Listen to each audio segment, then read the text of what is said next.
Inadvertently. I stand here in front of you on the shoulders of giants.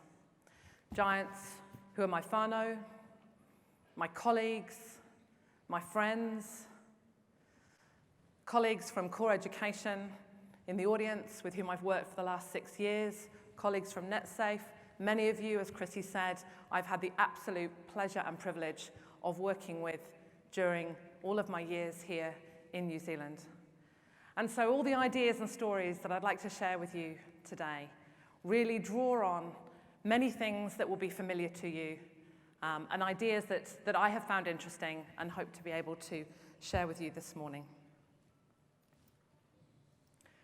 No Yorkshire o Ingarani aho, ko the Shevin te monga, ko the Wharf te awa, ko Bill toku papa, ko Enid toku mama, ko Ngāti Pākehā toku iwi. He kai mahi aho mo NetSafe, he kai tiaki matoranga o. Ko Karen Spencer toku ingoa, no reira tēnā koto katoa, talofa lava, maloa lele, konnichiwa, bonjour. Hi, it's lovely to have you all here on this final morning of uLearn. I wanted to say how important it is to stay connected during this keynote. It's hard to talk and tweet. If you have questions and queries, I'll absolutely talk with you after this session. I was going to say it's very easy to find me online, but that's kind of sounds a little bit dodgy. But I went having a look for a nice, clean, tidy photograph of myself to put up online. They are all me. I don't know what caption that would have. Don't caption that on Twitter. I don't know whether it's evidence of having spent far too long on the internet already or just having really poor personal brand management. But there we go. So if you want to raise questions during the keynote, we'll talk afterwards. But that's me on Twitter. I also had a look for a couple of photos that might be from uLearn. The one that was kind of open to share. This was from last year's dinner, some fantastic costumes that we saw last night. Last year was pirates. I'm lucky to be here. This is my 6th uLearn. I can tell you that I don't think I've ever had to concentrate quite as much on a Friday morning as I'm doing now. Took one for the team last night, went home early. You're welcome. So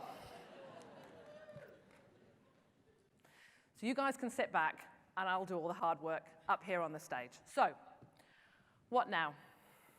You've had an immense 3 days here at one of the best conferences that you're ever likely to attend. And it is my pleasure to be sharing some thoughts with you about the nature of professional learning. And you've got a head full of fantastic ideas, you've got a bag full of flyers, you've got Google Docs full of notes. So what now? What is that going to mean for your own learning and the learning of your colleagues when you head back into term 4? Yes, it's in about 72 hours, people. For some of you, when you go home, that's really what you're looking forward to, isn't it? Just getting a little bit of sleep. But I'd like to share some thoughts about where you might take those ideas into next term and into next year, when we think what it means to be a modern educator, when we think about our own professional learning. And what I'd like to offer are some ideas about how you can weave the aho and the whenu of your ideas, your ways of working, things that are important for your school community. The place that I have worked for the whole time that I've been in education, 20 plus whatever years, has been the place that we really call praxis. And you work in that space too, even if you may not call it that. Praxis, fantastic word, the twining, the interweaving of research, evidence, effective ideas, and then the putting of those ideas into practice. That's the space where we work, 1 foot in either side. And that's what I offer and bring to you this morning. So I'm going to talk through 3 kind of key ideas that I want to offer up. But before we do that, just a little bit about the nature of professional learning in 2016. And for many of you, it can feel like you're spinning plates. I can remember many times at the end of a very long teaching day, then having to go to the staff room and sit at the back and do another hour of PD. I can remember going, for a teacher-only day, which was great, but also, you've got a lot of other things that you want to do, and it can feel sometimes, possibly when you have to do PD during your school holidays. It can feel sometimes like it's an extra thing on the plate. But I'd like to suggest to you that professional learning, the kind of thing that you've been doing here at uLearn, it's not an extra thing on the plate. It is the plate. To be an educator today is to yearn to be better tomorrow than we were last week. To do better for our learners next year than we did the previous year. Getting better at what we do is part of our DNA. And so that's the little space that we're going to explore this morning. When I think of professional development that's happened to me, to be honest, about 90% of it has happened on the job. I had some really profound PD inside a cupboard that looked a little bit like this. Actually, that sounds really dodgy, but first year of teaching, the stationary cupboard that was attached to my year 10 classroom, and through blurry tears, I would be gathering myself after a lesson in which the best laid plans of how to teach of mice and men lay crumpled on the desk, and I had to go out and do it all again. Those early years of teaching, the learning's happening minute by minute, isn't it? Moment by moment, you're kind of learning through sheer survival. I do remember a survival guide. It was a fantastic little book. Some of you might know it, particularly if you're from the UK. A book called The Craft of the Classroom. It was a tiny little book. It was written by a man called Michael Marland, the late Michael Marland. He was my principal. I worked in his school. And he wrote this little guide, which was like your top tips. It'll probably be on a blog now. Your top tips of how to survive in the classroom. And it had some absolute nuggets in it, which would still be useful today. Things like learn your students' names quickly, but get to know them slowly.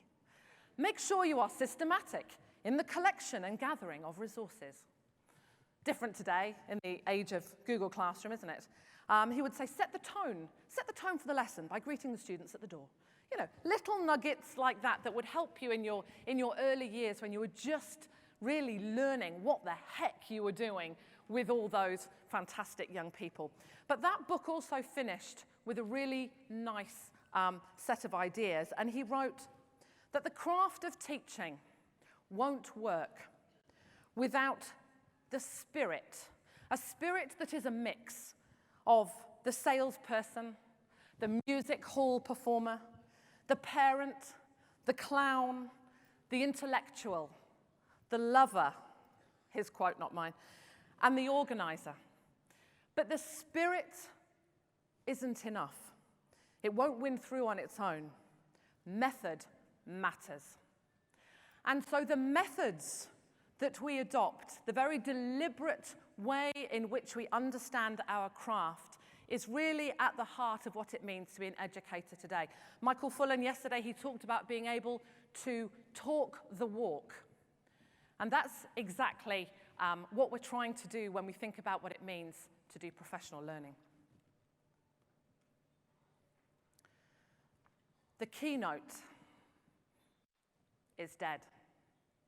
And what we really need to do is go down into the audience with a microphone and call on somebody else with an equally good story to come up to the stage and share it. There's some very worried looking people at the tables over here right now. Now that is how I could have started today. And it's not because I think there's anything particularly wrong standing up here, having a microphone all to myself for an hour.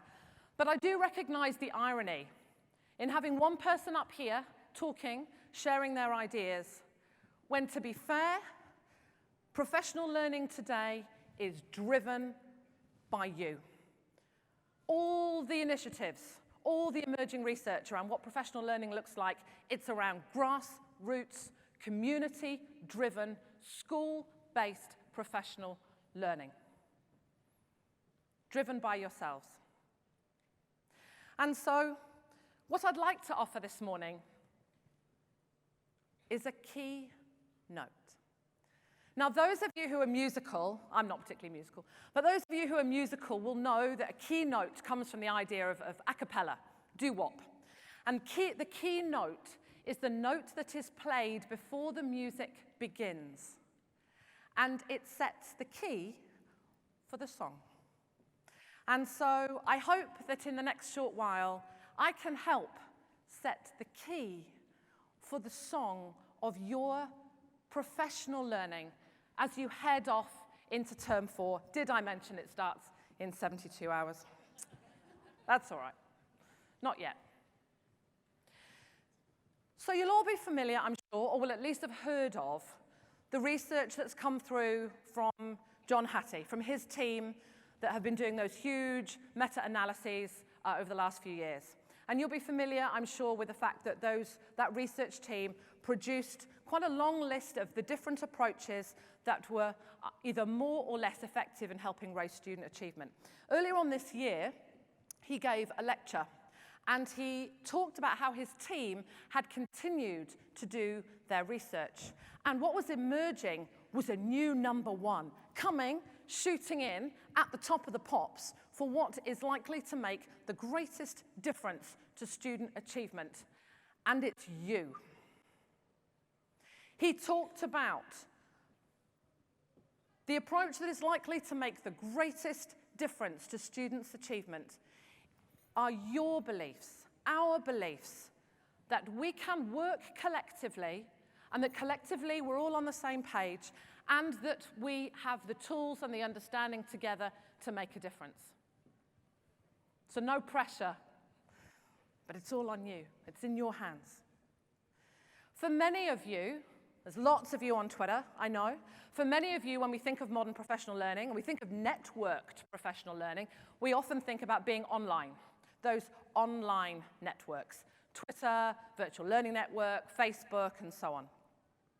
I've been one of the strongest advocates of working in that way. It's amazing. You can talk to anyone, connect with anyone, share ideas quickly. It's a wonderful way to complement the face-to-face professional learning that we have. In fact, I jumped on Twitter with great glee back in 2009. And ironically, this was my first tweet, wishing I was in Rotorua. How nice is that? We've come full circle. You can go online, and if those of you are on Twitter, you can search. There's a little tool that helps you find your first tweet, discover first tweet. So here I am, literally in Rotorua, talking about being on Twitter. There's a weird kind of meta thing.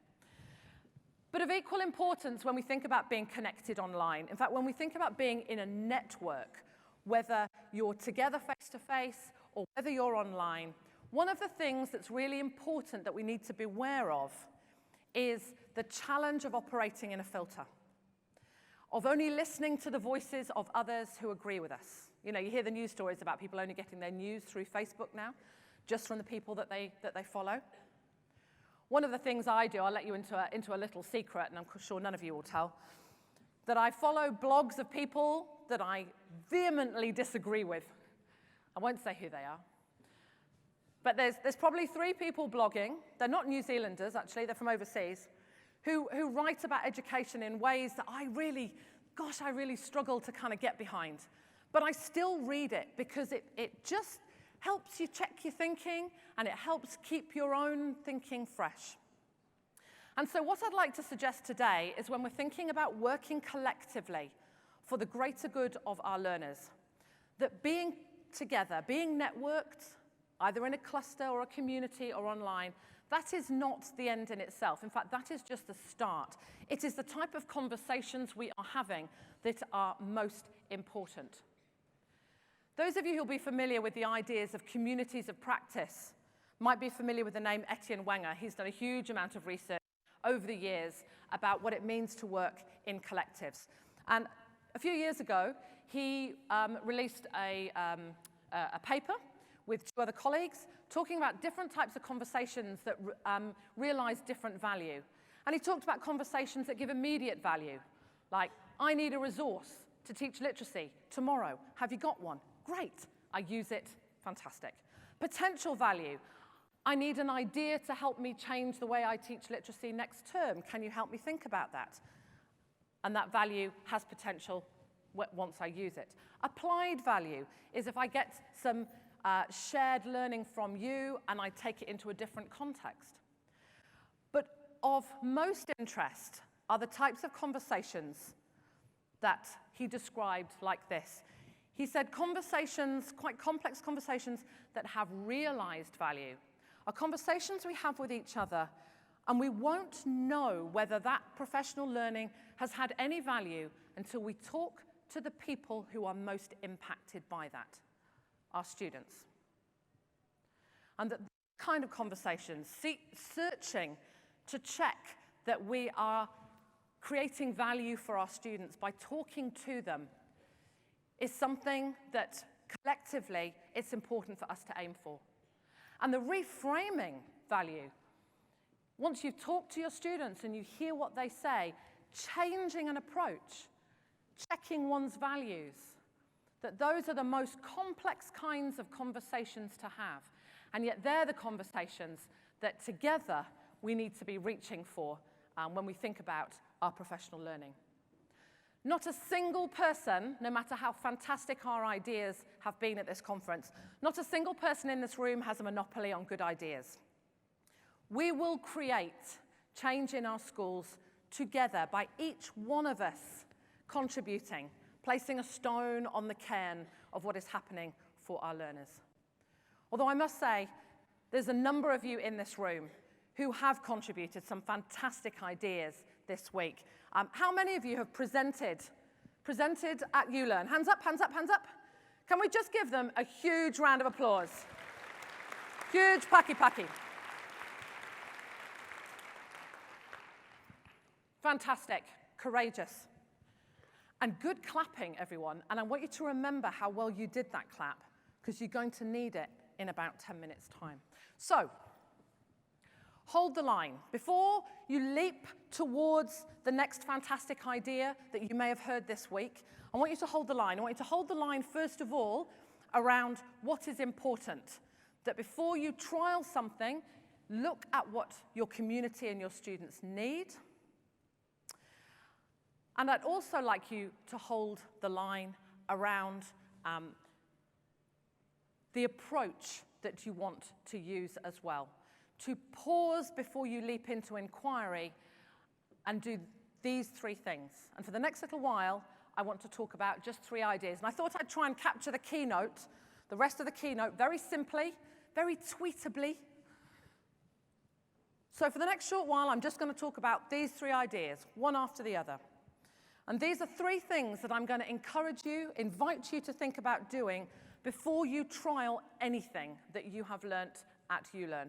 And as you go into next year, before you trial any new idea that you might have heard about from the school down the road or on a blog, these are 3 things to do first. Go slowly. Find the most urgent area that your students need most, and start there. The second idea I'm going to talk about is that behind the data, behind your national standards and NCA data and attendance data and all the numbers that we collect, there are stories, learners' lived experiences, and we need to seek deliberately to hear those stories. And the third idea I want to talk about, when we think about working collectively, that is hard. Learning and designing ways to embrace the discomfort is something that really needs to be just the new normal in professional learning. And if all of that is too much information for you, because it's Friday morning and you're just a little bit weary, if you need the keynote in 4 words, there you go. If there's one idea that you take away from this morning, it's that. Hold our ideas lightly. There is no solution out there. We hold our ideas lightly and we plan carefully before we introduce anything.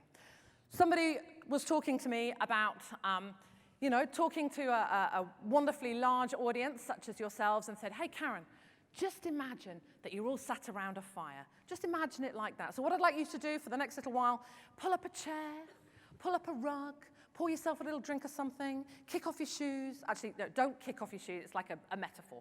But, you know, metaphorically, kick off your shoes and gather round while we explore those 3 ideas of how to go slowly into innovation. So the first idea is this: find your urgency. A typical story. You have a student in your class who is not participating during class discussion. I'm going to give you 15 seconds to turn to the person next to you and say what you would do. Go, 15 seconds.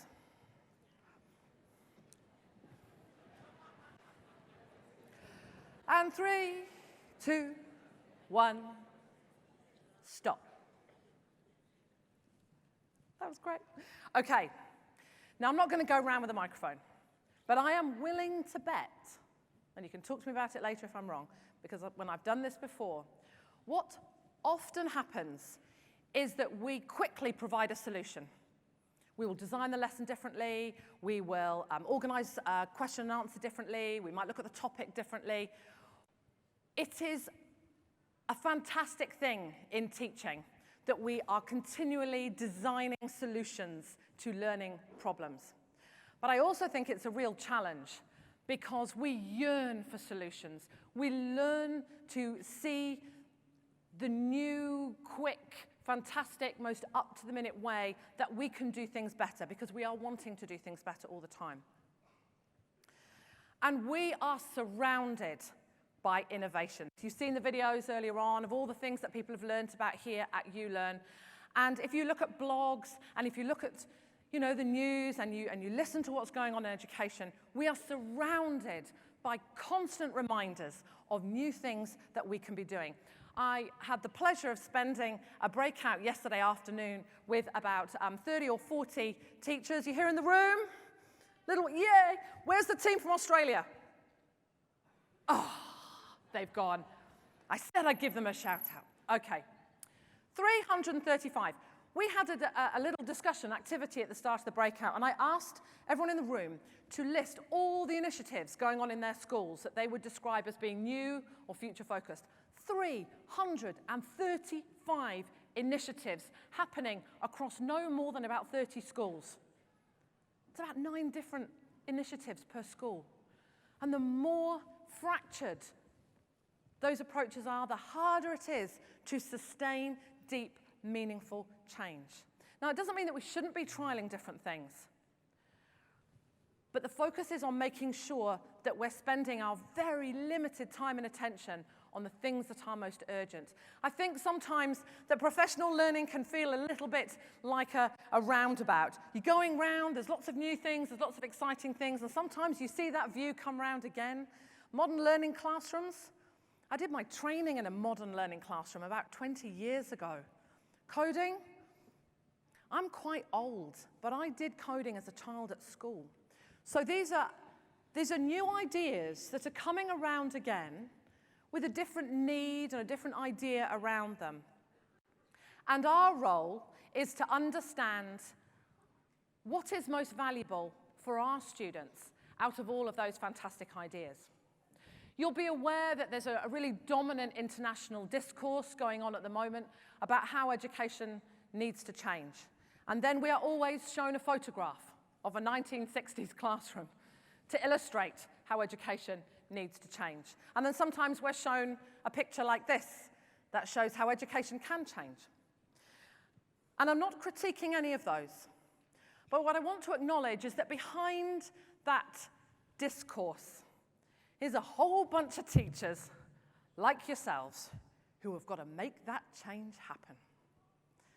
And so it can feel overwhelming. It can feel like if we could just find the answer over the hill, somewhere there's going to be an innovative solution that we can put in place, and then we will be implementing those fresh new ideas that we have heard about. And I'll give you a perfect example. A report that came out really only 2 or 3 months ago So it's an early report come out from the OECD. And of course, the OECD release a lot of policy documents that are influencing the decision-making that is happening around the globe in different educational jurisdictions. The paper that they released around about June 2016 talks about global competencies for inclusion.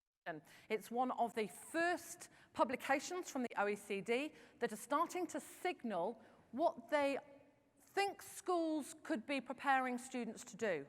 It's got a date on it, 2030, so you've got a bit of time just to get your ducks in a row.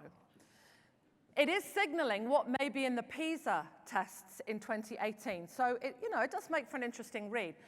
But the reason I want to show it to you is that it's documents like this that keep reminding us that we need to be thinking about doing things differently. And there's nothing wrong with that. But when I zoom in, does it make you think of another document? Do you think? We've seen that word before, haven't we? New Zealand curriculum. In fact, you can cheer for your favorite curriculum document because it might also remind you of ideas in Te Mara Tango e Te Roa, and it might also remind you ideas of Te Whariki. We have got, and Michael Fullan talked about these yesterday. He talked about how there is already very strong alignment between ideas that won't come in until 2030 and the New Zealand curriculum, which we have been working with and using already for many years. That's not to say that our curriculum isn't ripe for change and improvement. But if you're looking for something to guide, if you're looking for a blueprint to guide the changes that you want to make, our curricular documents are pretty good. And so you should feel confident that they offer a great starting point for thinking about what would be urgent, what is important, how can I position my new ideas in a way that's really useful and rigorous for our students. And so if you're thinking about what is urgent, I'm going to suggest an idea about where you might start. All your schools will have fantastic vision statements. You will have, in theory, worked with them with your community. Your students may have had input into them. You may have student graduate profiles that describe how you want your students to develop while they're with you in school. Your challenge to help you find what is most important for you to spend your time on for professional learning is to look for an alignment between that fantastic vision that you have for your school community and what's happening for your learners every day. Because in theory, that vision statement should be dripping off the school walls. You should be able to see it and hear it and feel it. And your students, in their words and stories, will be able to show that that vision is in action. But there may be places in which we're still not quite getting it, or we still haven't quite nailed it for certain groups of students. Because, of course, everything in your school is designed to create an outcome. So you've got lots of little things in your school systems, haven't you? You've got lesson design, you've got your curriculum, you've got your furniture, you've got the language that we use when we talk to our students. We've got the way that we talk to our parents. Every single part of your school system is leading to an outcome. And so any approaches, any new approaches or changes or strategies that you want to introduce in your school should be designed to change the outcome. And the outcome that you want is the vision for your school. Now, inadvertently, for many years, we have designed things into our school systems that have created barriers, that have excluded some groups of students. And even when we've created school with the best of intentions, sometimes we inadvertently create situations that we didn't mean to. I'll pause to give you time to read that one. With the best of intentions, sometimes we still design in things that just miss the mark in terms of our vision. I want to share a story with you. I have a friend who is now in their 40s. And quite late in life, age 32, 33, was diagnosed with ADHD, attention deficit disorder, and autism spectrum disorder, after 3 decades of really, really kind of challenging living. And I asked him what it was like when he was at school. And he said I always felt like I was on the edge of being in trouble. He said, I learned how to fit in and play the game. With hindsight, I wonder what it might have been like if people had just talked to me and come to understand what was going on for me. But that wasn't the way then. Many disorders hadn't even been invented then. Education was done to you, which kind of echoes something that John Couch talked about a couple of days ago, didn't it? And he said, I think some things are different now, but only in an ad hoc way, not systematically. And I'd like to suggest that areas that deserve our most urgent attention when we're putting into place new professional ideas are interventions that will change something in our systems of our schools and our communities that will create different learning experiences to the ones that he experienced. We're already beginning to do it. I want to share a fantastic video with you that came out from the Ministry of Education a little bit earlier on this year. It's a short version of a longer video called My World, My Vision. But it's a lovely example of how if we start to make changes in the way we organize our learning and our school systems, we can create profound differences for all our young people.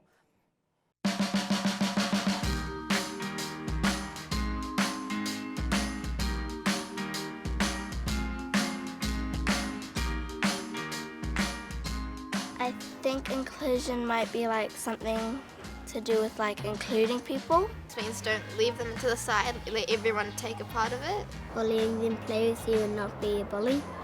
Yeah. I want to try and take risks. I don't want to just say, okay, I can't do that because I don't have good vision. Sometimes I would just wish that people who don't have disabilities to like understand and like help them, not be like, oh, she's in a wheelchair and laughing at.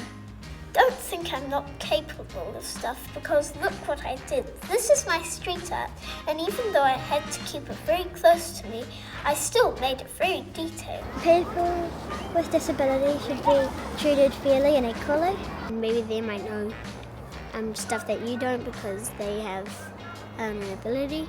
Even if you're different, you can make a change.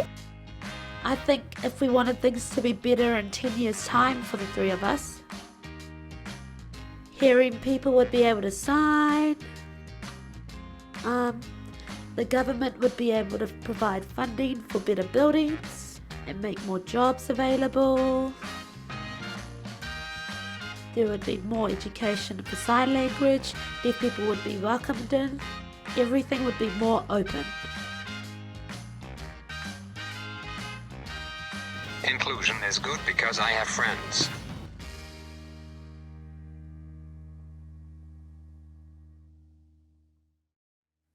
Something is changing in the system for our students. And I would like to assert that when we're looking for where we want to innovate in our school, we look for where we can still make changes to realize the visions that we want for all of our young students. The school journal, for example, that's a lovely example of how we've put changes into our system to make sure that we teach literacy in ways that speak to students' backgrounds and language and prior knowledge. You hear stories like this. I could have picked many schools in New Zealand, but you see stories like this where changes are made despite what are going on, in other schools. Changes are made in order to ensure that the system inside a school absolutely speaks to the community's needs and to the students' needs, and having talked and listened around what is most urgent. So pause before you leap. You can see it again. We'll just go around on a little loop. Pause before you leap into what looks like the next amazing innovation. Can you just watch it all day? I could just leave the stage. I'd just leave you with the jumping mouse, rabbit. Anyway, but pause before you leap into the next innovation and spend some time trying to understand where the vision is already in evidence in your school and where changes could be made so that the learners feel it more strongly. And so that takes me into the next point, which is this one.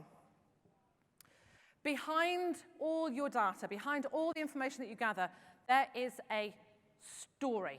and it will be your learners' stories, and it may tell you something very different about what is happening for them compared to what we think we're seeing in the numbers. Let me give you a very quick example, and this is based on an example of the kind of things that we've been seeing at NetSafe, and obviously I've only been there 3 months, but we're seeing some really interesting stories, and I want to just share an example with you. So let's imagine that we were looking at this piece of information, this data. 75% of parents very concerned about children seeing online content, a serious, urgent problem. We see stories like this one. This was in the local news here. About schools trying to manage young people's social media use when it's different in the home to how it's in the school. We know that cyberbullying is on the rise. We see, and not just in New Zealand, but worldwide, we see really helpful stories like this in stuff, you know, and so we're seeing, and then we might see a statistic like this and think, okay, well, people are scared, people are fearful, but 98% of schools now have filtering in place. We must have put in the correct intervention based on the data that we looked at. But when you start to understand the stories of the people who are actually involved, which in this case are the young people on technology, you might find different information which would lead you to put in place a different kind of intervention. 94% of teens online every day, and then understanding that young people are more likely to talk to peers than parents. A conversation with a young person in my house quite recently about how much they enjoy looking at different DIY channels on YouTube. And if you think about that first statistic, you know, we've got things kind of locked down, we've got safe search on at home, and we think that we're doing all the right things around young people stumbling into challenging online content. But even here on Sarah's Beauty Corner, where all you need to do is just follow the video and you kind of get pretty nails, despite all the protective measures that we put in place, Sarah's Beauty Corner also tells you how to do things like vajazzle parts of your body that you hadn't really thought about vajazzling. And if you have to look up the word vajazzle, don't do it now in a public space. But she really enjoys looking at some of these YouTube channels. And so the story behind that very fearful set of data is that actually, you know, that connection and that engagement that she experiences, it's important to understand that when we see things differently, as you might see with this wee picture here, we need to go looking behind the data to talk to our young people. I had a fantastic conversation with Professor Mary Berriman before, as I was preparing for this morning. We were talking about student voice. And she shared with me some thoughts around some work that she has done quite recently based on a project, Kia Eke Panuku. And they have been talking to senior Māori students about what it feels like to be successful. You can go and have a look at some of their stories. It's in a collection. You can see it there, Ngā Huato Taiohi. And if you go into that website, you can see fantastic stories such as these. And you'd never get these stories just by looking at data. I've got a lot of teachers that I look up to. They're actually helpful with my subjects like maths, but also my stepping up and partaking in cultural competitions. Like one, well, you'd think the dude who's literally come from the UK wouldn't really be into our cultural activities. He's actually always there up at the front, singing in his accent. I totally understand what that means. And he's always saying, oh, good on you, stepping up there and actually up the front leading. You know it's pretty good. Another one, for me, it's being able to walk in both worlds. Te ao Pākehā, me te ao Māori. Being able to balance them both. Being able to implement them into your life. Being able to recall the wisdom and tikanga of our tupuna, who we should never forget. They made us, they are us, and we are them.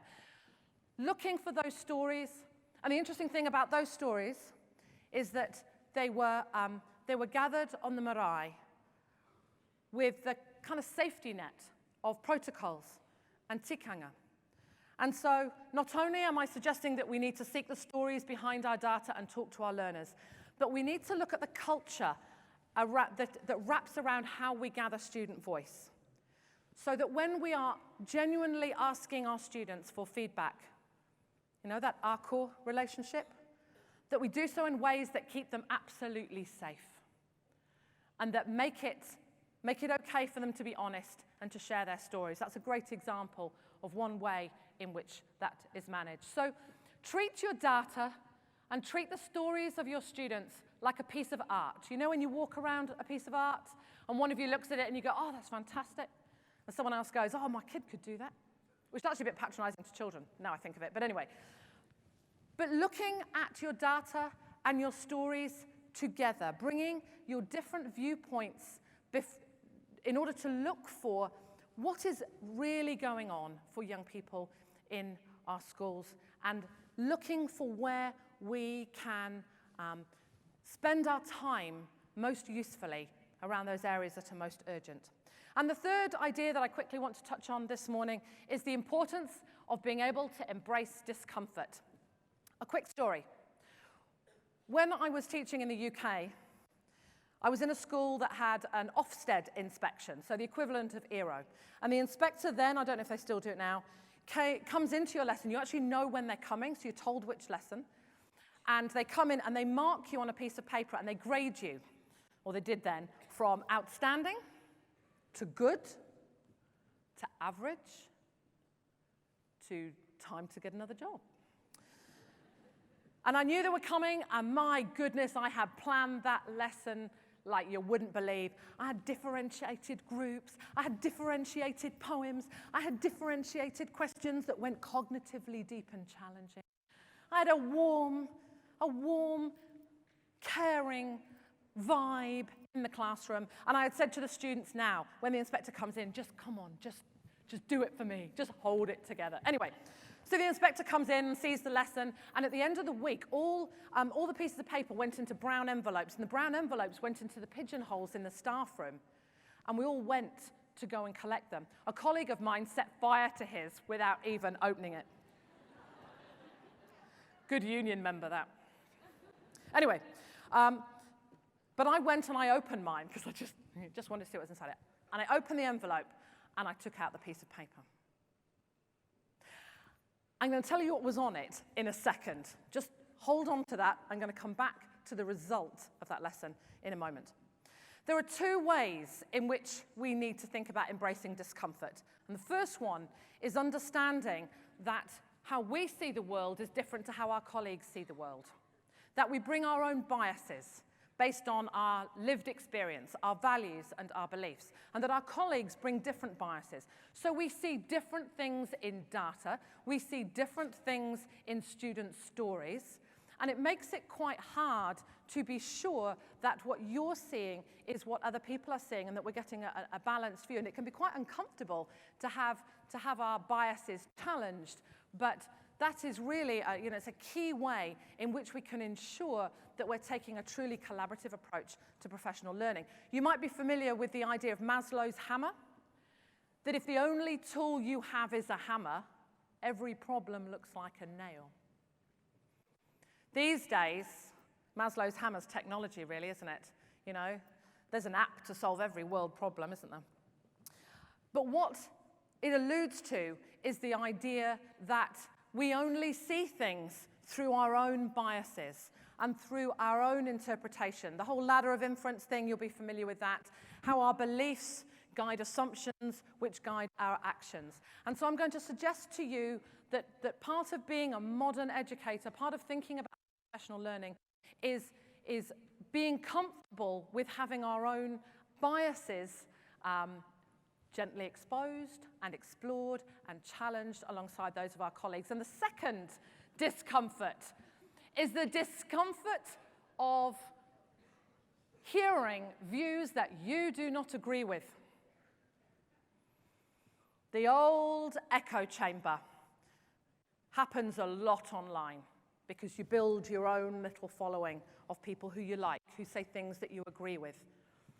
But we need that holistic view. You need the diverse views in order to highlight where you're making assumptions about students that possibly other people are not making. I want to illustrate very quickly, if we've got time. I'm just keeping an eye. I wanted to play a little game, but I'm just keeping an eye on the time. I still think we've got time to play the game. I want to highlight this challenge around diverse views. And you remember how I said how great you were at clapping? We're going to we can do this in like 10 seconds. We're going to have a very quick game of last clap. You played last clap before? Do you know what it is? Last clap is a secret game you play when applause is happening, and you try to be the last person to clap when it's all died down.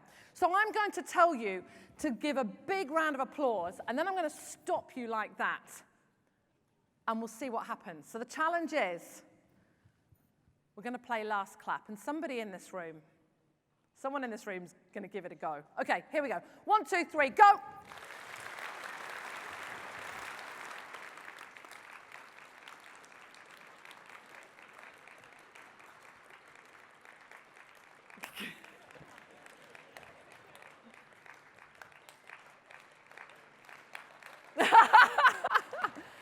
Stop. Okay, no, I really mean stop now. Now I mean it. Okay. You know, what is really interesting, and thank you for the people who bravely kept going there all the way to the end. Brilliant, there's the winner. Okay. Last clap is a silly game, but it highlights this idea of the pressure to conform. That actually, usually, the idea of being the last person to clap is terrifying. You know, there's the famous Ash experiment where you ask people to look at these lines, and you look at which lines on the right line up with the line on the left. Which line on the right lines up most obviously? C. It's really obvious, isn't it? The Ash experiment invited 12 people into a room. 11 people were in on it. And those 11 people had to choose either A or B. And the 12th person did not know the experiment was happening. But having heard everyone else go, it's A, it's B, it's A, it's B, 75% of the time, that person would give the wrong answer out of fear of looking different. So it's a very natural thing to want to agree with each other. But if we are going to look fairly and objectively at what is happening for our students, we need to get used to embracing discomfort. When I opened that brown envelope all those years ago, I got an outstanding for that lesson, but that's not the reason I'm telling you. I was flipping chuffed with that. But that piece of paper cemented in my mind that I had done absolutely the right thing, and that thinking didn't shift for another decade. That piece of paper confirmed a whole bunch of biases that I had in my head about what I thought good teaching looked like. And it was only really recently, through conversations with colleagues here in New Zealand, that I started to think again about what a whole bunch of assumptions that I had that sat in that lesson. Those of you on Twitter who take part in the fortnightly chats online for EdChatNZ will be familiar with this little fella. The devil's advocate who asks challenging questions during the Twitter chat to try and encourage a little bit of diverse views. The reason I mention him is not because, or her, or it, sorry. The reason I mention the devil's advocate is not because I think it's a good thing to have diversity in Twitter chats, but because it is a protocol that has been built in to that online conversation that makes it okay to have different views heard. And so your challenge, I'm just going to skip that slide, your challenge when you're looking at your professional conversations in your groups and your networks online is to deliberately design in ways to hear diverse views so that not only do you get a holistic view on what is happening in your school, but that also your own biases and your own values get a kind of a check. And you have a chance to see where you're making assumptions that you didn't know you were making. And if you're a leader in a school, how many of you are, on a lead team? In fact, no, you're all leaders, actually. Every single person in this room has an obligation to take a lead. So I want you to think about applying the John Cusack rule, because embracing discomfort is really hard. And it's something you have to kind of deliberately design in. The John Cusack rule, you'd be familiar with John Cusack? He hasn't done many films recently, but he did used to do a lot of movies. But he's turned to producing, and he did an interview a while back, and somebody asked him, what do you think the most important role is for being a producer? And he said, I only have one job: to keep the fear off the set. And as leaders in schools, I want you to apply that John Cusack rule. Your role is to keep the fear off the set, to look at how professional learning, conversations and systems and processes allow people to safely air their views in ways that celebrate diversity and that help people check the assumptions that are driving their actions. And so just the last few moments this morning, I want to leave you with kind of five actions to take away around those ideas that I have been exploring. The first one, compare your vision to your learner's curriculum. Look for where it doesn't line up. Let the data open the door to empathy and understanding. Actively seek your students' stories. Walk around all the information that you have and do it together and listen to the different viewpoints. Resist solutionitis. Look for the innovation that is likely to make the greatest difference for your young people, that is likely to make sure that your vision is dripping off your classroom walls. That's where the solutions need to be focused. And the last idea, and I haven't talked much about this, but I'll just kind of plant a seed. Before you trial anything, look at the evidence behind it. Look at the research and decide together, if you were to trial coding, makerspace, innovative approach to teaching, what are the strong signals that you would expect to see? What does the research say is likely to start happening if you put that innovation into practice? And then look for those. It will help you, it'll help avoid that confirmation bias of looking for proof that your new idea is working. So, the last couple of minutes to finish, and you have been wonderfully indulgent and fantastic at clapping. I'd like to pause, and that is a deliberately black slide, so don't panic, nothing's broken. I'd like to come back to the point that I made at the start, that the learning we do together is not an extra thing on the plate. It is the plate. It's who we are. It's part of our DNA. And I'd like you to remember now, as we come to the closing moments of what has been an amazing conference, I'd like you to just remember why you're in education, why you are a teacher. What are you doing it for? We're not doing it for the government. We're not doing it because, different people say we need to behave in a certain way. We are doing it for those fantastic, amazing, chock full of potential young people who you are going to see, did I mention this? In 72 hours. You're doing it for them. There's a fantastic quotation. It's Paul Freer who talked about it, and actually Larry Rosenstock also referred to his writing at the start of our conference, so kind of capping it off. And Paul Freer said that education doesn't change the world. Education changes people, and it's people who change the world. And the people who are going to help change the world are sitting in this room because you have the most profound influence on your communities and on your young people. You have the relationships, you have the commitment. So I'd like to finish just reminding you, little keynote. If you've just woken up, by the way, it was a fantastic keynote, by the way. But that was the keynote. Key ideas. Find the area that's most urgent. See the story behind the data. Embrace the discomfort of listening to diverse views. Hold your ideas lightly until you have found the most important area on which to focus. So I know some of you are feeling a little weary, but I hope you're feeling excited. I hope you're feeling inspired and that you're ready to go back and really start putting some of these ideas into practice. A final thought. I do like this idea. That the two most important days in your life are the day that you're born and the day you find out why.